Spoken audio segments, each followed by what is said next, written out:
Most executives I work with generally want their organizations to create and capture value from AI.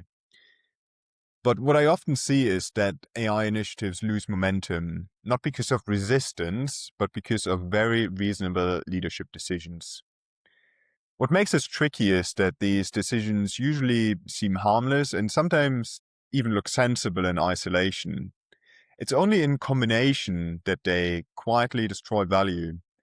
And I've observed three core behaviors that could be described as value-killing behaviors. First, asking for certainty too early. Second, funding experiments, not products. And thirdly, treating AI as side initiatives. The first behavior, asking for certainty too early.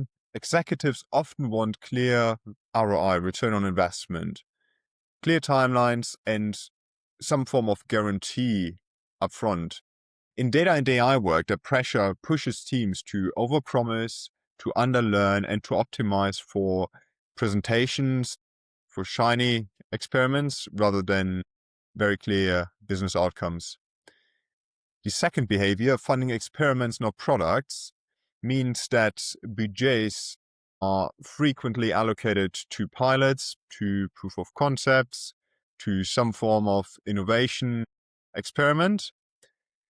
But product ownership, long-term funding, and adoption are usually left unclear, so nothing generally survives the experimental proof of concept stage.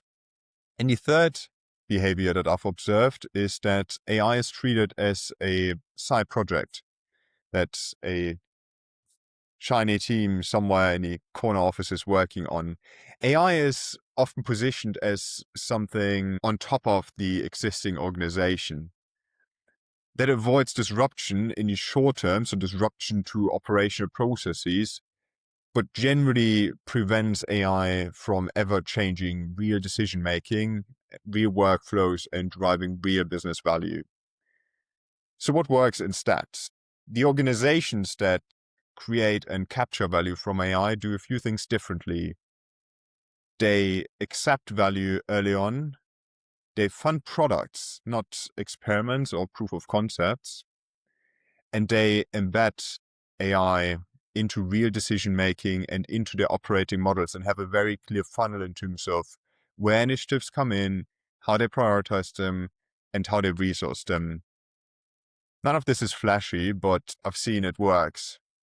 When AI initiatives fail, it's rarely because leaders don't care. It's usually because the system, the operating model around it, makes them create value much harder than it needs to be.